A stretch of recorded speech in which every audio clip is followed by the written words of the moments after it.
నేటి కవిత సాహితీమూర్తులందరికీ నా నమస్కారం. నేను అనురాధ మెరుగు హనుమకొండ నుండి. ఆదరణీయులు గురువర్యులు శ్రీ సేనాధిపతి గారికి, మాననీయులు శ్రీ లక్ష్మయ్య గారికి అభినందన సుమాంజలి తెలియజేస్తూ, సమాజంలో ప్రశ్నను సంధించి సమాధానం వెతికే అంశాలు, అలాగే మన యొక్క ఆలోచన పటిమను అభివృద్ధి పరుచుకునే అంశాలు, భావ వ్యక్తీకరణ ప్రస్ఫుటమయ్యే విధంగా తొలి వేకువతో మనల్ని పలకరించే అంశాలు నేటి కవితలు సోమవారం నుండి శనివారం వరకు ప్రతిరోజు మనల్ని పలకరిస్తూ ఉంటాయి. మరి అటువంటి అంశాలకు సాహితీమూర్తులంతా కూడా అలతి పదాలతో, అందమైన భావ వ్యక్తీకరణతో, ఆకర్షవంతమైన అలంకరణ భూషణాలతో, అంత్యప్రాస నియమాలతో చక్కని కవితలను టకటక అల్లేస్తారు. మరి అటువంటి కవితలను ఎంచుకొని వాటికి తమకు ఎందుకు నచ్చిందో ఆ యొక్క సమీక్ష అభినందనను వ్యక్తపరిచే కార్యక్రమమే నాకు నచ్చిన కవిత. మరి ఈ వారం నాకు నచ్చిన కవిత క్రమానుసారంగా కవితల సమాహార అభిప్రాయ మాలికను చూసినట్టయితే, డాక్టర్ చీదెళ్ల సీతాలక్ష్మి గారు, ఆస్టిన్ అమెరికా వాస్తవ్యులు, వారికి కటుకం కవిత గారి కవిత. చింతల కమల గారు, హన్మకొండ వాస్తవ్యులు, వారికి వేముల వరలక్ష్మి గారి కవిత. అలాగే కరీంనగర్ వాస్తవ్యులు కె మంజుల గారికి గుడ్లదొన సాయి చంద్రశేఖర్ గారి కవిత. హనుమకొండ వాస్తవ్యులు వనజ కృష్ణంరాజు గారికి రమాదేవి కులకర్ణి గారి కవిత. ఆచార్యులు శ్రీ దాస్యం సేనాధిపతి గారికి ఉషాశ్రీ వెగ్గలం గారి కవిత ఈ వారం నాకు నచ్చిన కవితలు. మొట్టమొదటగా ఈ వారం డాక్టర్ చీదెళ్ల సీతాలక్ష్మి గారికి ఆంక్షలు లేని కాంక్షలు అనే అంశానికి హద్దులు మీరకుంటేనే అనే శీర్షికతో కటుకం కవిత గారు రాసిన కవిత తమకు చాలా బాగా నచ్చిన కవిత. కొంత మంచిని పోగేసుకుందాం అనే అంశానికి మనసుకు తర్ఫీదునిద్దాం అనే శీర్షికతో వేముల వరలక్ష్మి గారి కవిత చింతల కమల గారికి బాగా నచ్చిన కవిత. కె మంజుల గారికి మేడే అంశానికి అటుచూడు అనే శీర్షికతో శ్రీ గుడ్లదొన సాయి చంద్రశేఖర్ గారు రాసిన కవిత. అలాగే వనజ కృష్ణంరాజు గారికి రమాదేవి కులకర్ణి గారి కనులలో కరుణ అనే అంశానికి కన్న తల్లి కనుచూపు అనే శీర్షికతో రాసిన కవిత. దాస్యం సేనాధిపతి గారికి కొంత మంచిని పోగేసుకుందాం అనే అంశానికి సరే గాని అనే శీర్షికతో ఉషశ్రీ వెగ్గలం గారు రాసిన కవిత తమకు నచ్చిన కవితలు. మరి ఎందుకు ఈ విషయాలు వారికి నచ్చాయో మనం ఇప్పుడు వెంటనే చూసేద్దాం. మొట్టమొదటగా డాక్టర్ చీదెళ్ల సీతాలక్ష్మి గారికి కటుకం కవిత గారు రాసిన కవిత ఆంక్షలు లేని కాంక్షలు అనే అంశానికి హద్దులు మీరకుంటేనే అనే శీర్షికతో రాసిన కవిత. ఆంక్షలు లేని కాంక్షలు అనే అంశానికి గాను హద్దులు మీరకుంటేనే అనే శీర్షికతో కటుకం కవిత గారు రాసిన కవిత. ఆ శీర్షిక పెట్టడంలోనే ఎవరి హద్దులో వారుంటేనే మంచిదన్నట్టు హితవు పలికారట కవయిత్రి. అందుకే నాకు చాలా బాగా నచ్చిన కవిత, మనసుకు హత్తుకున్న కవిత. కటుకం చెప్పిన కన్నెపిల్లల కవిత. అక్షరాల పోహళింపు, భావాన్ని సమున్నతంగా చెప్పడం చాలా బాగుంది. చల్లని వెన్నెల మాటల మూటలు కట్టి ఆంక్షల వలయంలో సెగపెడుతూనే ఆమె ఆకాంక్షల అస్తిత్వానికి ముళ్ళకంచెను నిర్మిస్తున్నారు. నిజమే, ఆడవారు తలుచుకుంటే పరాశక్తి, ఓపిక ఉన్నంతవరకే కట్టుబాట్లు. ఇప్పుడు ఆడవారు ఆకాశంలో సగం, అవనిలో సగం, అవకాశాల్లో సగం అంటూ దూసుకుపోతున్నారు. స్వేచ్ఛ ఉండాలి, కానీ అది అదుపులో ఉండాలి. అప్పుడే విజయము. అనుకున్నది సాధిస్తాం. అనుకున్నది సాధించి ఆడవారు మన దీపాలై వెలుగుతారు.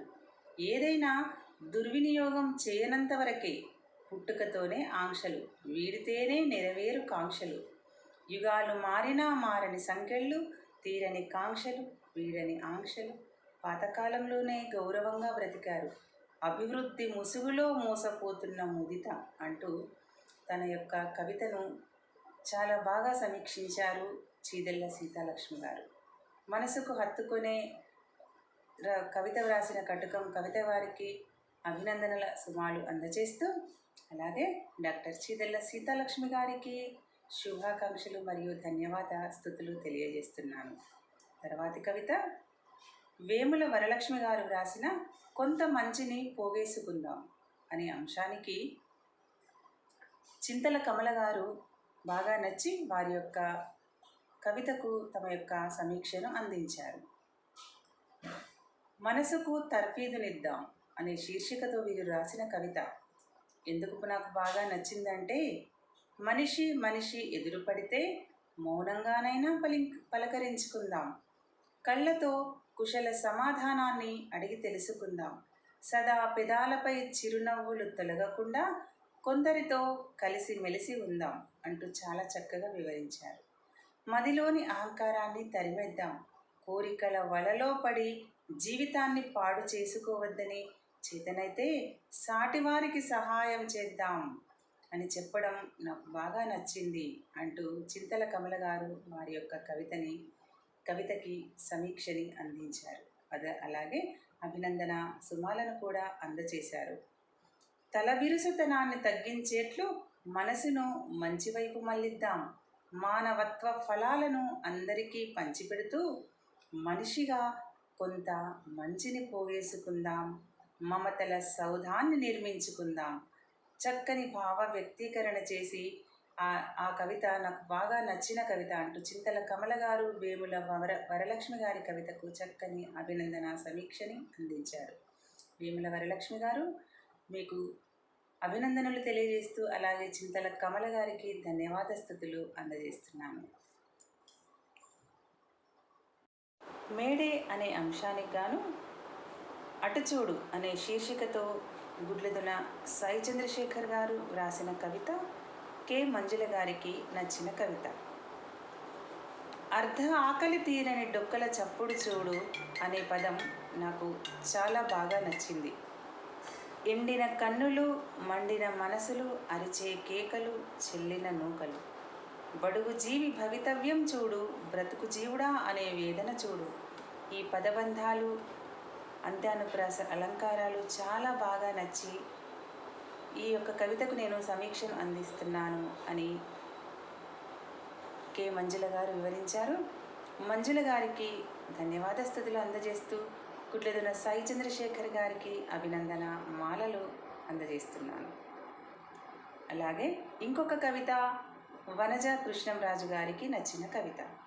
వనజ కృష్ణంరాజు గారికి రమాదేవి కులకర్ణి గారి కనులలో కరుణ అనే అంశానికి కన్న తల్లి కనుచూపు అనే శీర్షికతో వ్రాసిన కవిత వారికి బాగా నచ్చిన కవిత. రమాదేవి కులకర్ణి గారి కనులలో కరుణ అనే నేటి కవితలోని అంశం నాకు చాలా బాగా నచ్చింది. ఈ రోజుల్లో కరుణ అనేది కరువైందని, ఆ కరుణ కోసం చకోర పక్షిలా ఎదురు చూస్తున్నానని వరుస ప్రాసలతో తనలోని ఆర్ద్రతను, స్పష్టతను వివరించారు మేడం గారు. కన్న తల్లి ప్రేమ ముందు ఇది సాటిరానదని అది గుర్తులో ఉంచుకొని తల్లిదండ్రులకు దయనీయ స్థితి రానియవద్దని, ఆ కరుణ కోసం నేను ఎదురు చూస్తున్నాను అనే చక్కని సందేశం ఇచ్చిన కవిత నాకు బాగా నచ్చిన కవిత అంటూ రమాదేవి కులకర్ణి గారికి శుభాకాంక్షలు అందజేశారు. రమాదేవి కులకర్ణి గారు మీకు అభినందనలు, వనజ కృష్ణంరాజు గారికి శుభాభినందనలు మరియు ధన్యవాద స్తుతులు తెలియజేస్తున్నాను. అలాగే చివరగా మన ఆచార్యులు దాస్యం సేనాధిపతి గారికి ఉషశ్రీ వెగ్గలం గారు రాసిన కొంత మంచిని పోగేసుకుందాం అనే అంశానికి సరే గాని అనే శీర్షికతో వ్రాసిన కవిత బాగా నచ్చిన కవిత. సరే గాని అనే శీర్షికతో కవయిత్రి వెగ్గలం ఉషశ్రీ గారు రాసిన కవితలో ప్రకటించిన భావాలు చాలా బాగున్నాయి. వేగం వేగం వేగం, కాలంతో పోటీ పడాలనే తాపత్రయం అంటూ కవితను ఎత్తుకున్న తీరు చాలా బాగుంది. ప్రపంచమంతా పోటీమయం, గెలిస్తేనే మనుగడ, లేదంటే పాతాళం అని ఆడంబరాలన్నీ అందుబాటులో ఉంటే కష్టం విలువ తెలియదని, అందుకే అహర్నిశలు అప్రమత్తంగా ఉండి తోటివారికి నష్టం చేయకుండా కొంత మంచిని పోగేసుకుని ముందుకు సాగుదామని హితవు పలికారట కవయిత్రి.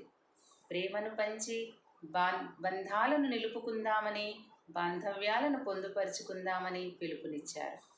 అభివ్యక్తిలో తనదైన శైలిని పాటించిన ఉషశ్రీ గారికి అభినందనలు తెలియజేస్తూ తమ యొక్క అభిప్రాయ మాలికను పంపారు గురువర్యులు. ఉషశ్రీ వెగ్గులం గారు, మీకు అభినందనాసుమాలు. అలాగే దాస్యం సేనాధిపతి గారికి ధన్యవాద స్తుతులు. ఇవి ఈ వారం నాకు నచ్చిన కవిత అభిప్రాయ మాలిక. అలాగే ప్రతి వారం కూడా తమకు నచ్చిన కవితలను ఎంచుకొని వారం వారం తమ యొక్క సమీక్ష అభినందనను ప్రతి వారం పంపాలని కవివర్య గణాన్నందరినీ కోరుకుంటున్నాను. ఈ వారం యూట్యూబ్ లింకులో మీ యొక్క అభినందనలను మరియు శుభాకాంక్షలను, మీ యొక్క సలహాలను, సూచనలను కూడా యూట్యూబ్ కామెంట్ బాక్స్లో మరియు మన సమూహంలో కూడా విరివిగా అందజేయాలని మనవి చేస్తూ ఈ వారం ఇక్కడితో ఆపేస్తున్నాను. వచ్చే వారం మళ్ళీ కలుద్దాం. అంతవరకు సెలవు. నమస్కారం.